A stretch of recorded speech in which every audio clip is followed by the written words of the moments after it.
Hi, my name is Dr. Glenn Fox, faculty at the University of Michigan Medical School, and I'm here to facilitate this course, one of 4 courses in a series of anatomy offered by the University of Michigan and edX.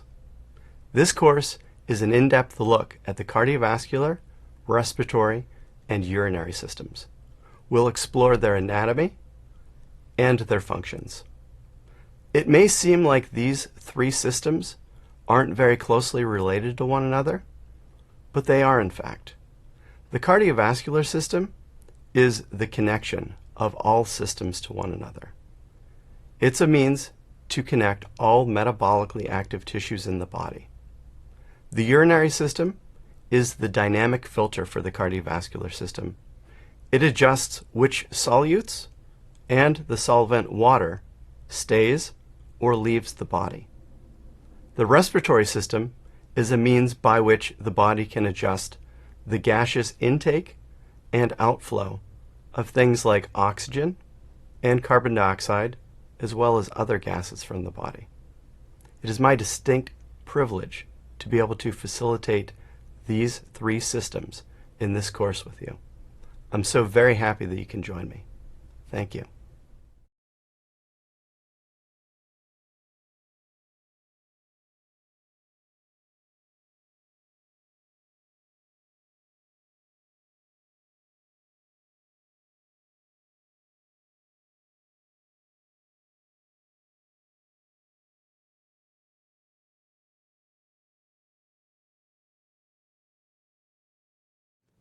Hi, let's have a talk about the cardiovascular system.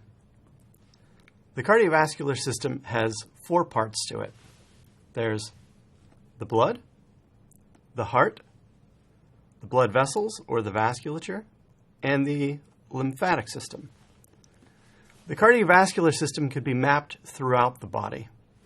You can follow the pathway of the vessels from the heart out to serve all of the metabolically active tissues throughout the body.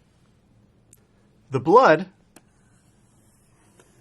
is our vehicle where we're able to transport nutrients, gases, waste products, hormones, etc. to these tissues. And there's going to be exchange between the cardiovascular system and its contents and the interstitial tissues and fluids that surround metabolically active tissues. So the blood really is the vehicle for materials to flow by means of the heart through the vasculature. It transports materials. It also helps to regulate acid-base homeostasis, temperature. It serves a protective function in terms of it being a host to the immune system, and it also helps to regulate clotting. And there are 2 major constituents to the blood. There's the plasma, which is largely water, and the formed elements, such as these erythrocytes and leukocytes and thrombocytes. The heart is the pump of the cardiovascular system. It is comprised of cardiac muscle tissue, surrounded and invested by connective tissue, that sits within the thoracic cavity, specifically within a segment of the thoracic cavity called the mediastinum, and it is ever working from early on in development until the day that you die, and perhaps even beyond if you are an organ donor.